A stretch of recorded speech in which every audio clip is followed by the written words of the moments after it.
मेरे सभी अधिवक्ता भाइयों और मेरे सभी विद्यार्थियों को मेरा नमस्कार। मैं एडवोकेट अनुज अग्रवाल एक बार फिर से अपनी यूट्यूब चैनल पर आप सभी का स्वागत करता हूं।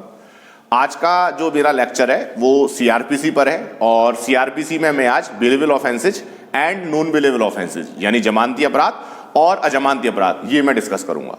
जो मेरा लास्ट लेक्चर था उसमें मैंने इंट्रोडक्शन टू सीआरपीसी यानी सीआरपीसी का एक बेसिक इंट्रोडक्शन दिया था और आज के लेक्चर में हम लोग जो है बेलेबल ऑफेंसेज और नॉन बेलेबल ऑफेंसेज को डिस्कस करेंगे। तो सबसे पहला प्रश्न ये बनता है कि जब हम बेलेबल ऑफेंस और नॉन बेलेबल ऑफेंस को प्राइमा फेसी देखते हैं तो हमारे मन में ये भ्रम आ जाता है कि जो बेलेबल ऑफेंसेज होंगे उसमें जमानत हो जाएगी और जो नॉन बेलेबल ऑफेंसेज होंगे उनमें जमानत नहीं होगी।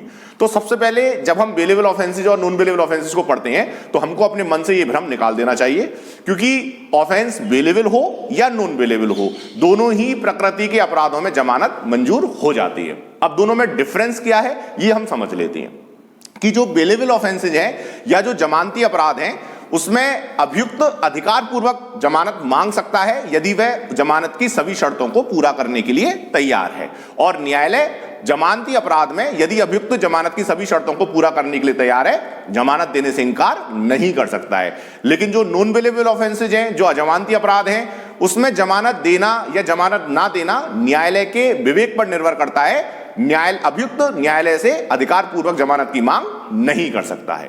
तो ये आपको दोनों में अंतर जो है पता होना चाहिए। ये दोनों जो बेलेबल ऑफेंस और नॉन बेलेबल ऑफेंस में डिफरेंशिएशन है ये आपको अच्छे से पता होना चाहिए।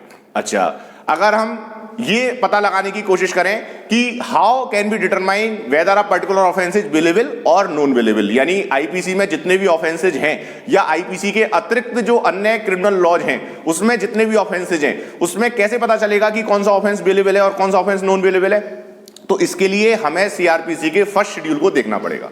जब हम सीआरपीसी के फर्स्ट शेड्यूल को ध्यान से देखते हैं तो उसमें यह बता दिया गया है कि संबंधित अपराध आईपीसी का बेलेबल होगा और संबंधित अपराध आईपीसी का नॉन बेलेबल होगा। यानी आईपीसी के अधीन जितने भी अपराध हैं अगर उनकी प्रकृति का अवलोकन करना है, यदि हमें यह पता लगाना है कि आईपीसी का कौन सा अपराध जमानती है और कौन सा अपराध अजमानती है, तो सीआरपीसी के फर्स्ट शेड्यूल को देखना होगा और सीआरपीसी का फर्स्ट शेड्यूल ये बता देगा कि संबंधित अपराध आईपीसी का बेलेबल है और संबंधित अपराध आईपीसी का नॉन बेलेबल है। परंतु प्रश्न यह बनता है कि जो आईपीसी के अतिरिक्त दूसरे क्रिमिनल लॉज हैं अगर उन क्रिमिनल लॉज में अपराध की प्रकृति को देखना है तो फिर कैसे पता चलेगा कि कौन से ऑफेंस बेलेबल है और कौन सा ऑफेंस नॉन बेलेबल है? तो फिर वहां पर वे अपराध जो 3 साल या 3 साल के ऊपर के कारावास से दंडनीय हैं वो ऑफेंस नॉन बेलेबल ट्रीट किए जाएंगे और जो ऑफेंसेस 3 साल के कम के कारावास से दंडनीय है वो उनको हम बेलेबल की तरह ट्रीट करेंगे। तो ये डिफरेंशिएशन हमें अच्छे से पता होना चाहिए। हमको पता होना चाहिए कि जो दूसरे क्रिमिनल लॉज हैं अगर उसमें उस अपराध की प्रकृति का वर्णन नहीं किया गया है तो हमें उनके कारावास को देखना होगा और यदि कारावास 3 साल या 3 साल के ऊपर है तो उसको हम नॉन बेलेबल ट्रीट करेंगे और यदि कारावास 3 साल से कम का है तो उसको हम बेलेबल यानी जमानतीय ट्रीट करेंगे।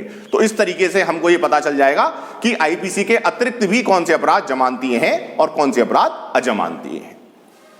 अब हम सीआरपीसी में सेक्शंस की बात करते हैं कि कौन कौन सी धाराएं हैं जो कि इन जमानती अपराध और जमानती अपराध की परिभाषा और इसके संबंध में वर्णन करती हैं। तो जाहिर सी बात है जो सीआरपीसी में सेक्शन 2 डेफिनेशन क्लॉज दिया हुआ है उसमें section 2 clause A bailable offence और नॉन बेलेबल ऑफेंस दोनों की डेफिनेशन को बताती है, यानी अलग अलग धाराएं नहीं है। जैसे आपने देखा कि कॉग्निजेबल ऑफेंस और नॉन कॉग्निजेबल ऑफेंस में धाराएं अलग अलग हैं। सेक्शन 2C में कॉग्निजेबल है और सेक्शन 2 क्लॉज एल में नॉन कॉग्निजेबल है, लेकिन बेलेबल और नॉन बेलेबल में ऐसा नहीं है। यानी बेलेबल ऑफेंस और नॉन बेलेबल ऑफेंस दोनों की ही डेफिनेशन सेक्शन 2 क्लॉज ए में बताई हुई है और डेफिनेशन यही है कि बेलेबल ऑफेंस की अगर बात करें तो जमानती अपराध वे हैं जो प्रथम अनुसूची में जमानतीय दिखाए गए हैं या किसी अन्य तत्समय प्रवर्त विधि के अधीन जमानतीय बताए गए हैं और अजमानती अपराधों से भिन्न है। और इसी तरह अगर हम अजमानती अपराध को डिफाइन करने की कोशिश करें तो उसका अपोजिट हो जाएगा कि अजमानती अपराध वे हैं जो कि प्रथम अनुसूची में अजमानतीय दिखाए गए हैं या किसी अन्य तत्समय प्रवर्त विधि के अधीन अजमानतीय बताए गए हैं या जो जमानती अपराधों से भिन्न है। तो ये डेफिनेशन सेक्शन 2 क्लॉज ए में बताई गई है। अब हम अगर नेचर की बात करें तो सेक्शन 436 से लेके 439 यानी ये 4 धाराओं में जमानत की प्रकृति को बताया गया है। यानी 436 में बेल इन बेलेबल ऑफेंसेज, 437 में bail in non bailable offences, 438 most important है जिसमें एंटीसिपेटरी बेल यानी अग्रिम जमानत को बताया गया है और 439 स्पेशल बेल है जिसमें केवल कोर्ट ऑफ सेशन और हाई कोर्ट को यह अधिकार है कि वो बेल प्रदान कर सकते हैं। तो ये 4 धाराएं जो है बेल के संबंध में आती हैं।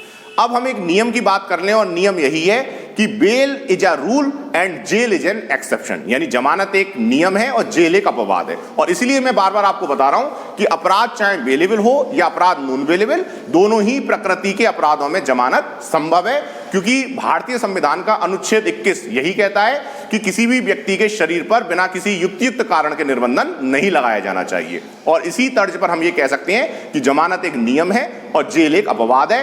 भले ही अपराध की प्रकृति जमानतीय हो और भले ही अपराध की प्रकृति अजमानतीय हो, हर परिस्थिति में न्यायालय को यथासंभव जमानत मंजूर कर लेनी चाहिए। और जमानत वहीं मंजूर नहीं की जानी चाहिए जहां ऐसे कारण अभिलिखित नहीं है। परंतु जमानती अपराधों में यदि अभियुक्त जमानत की शर्तों को पूरा करने के लिए तैयार है तो न्यायालय जमानत देने से इनकार नहीं कर सकता।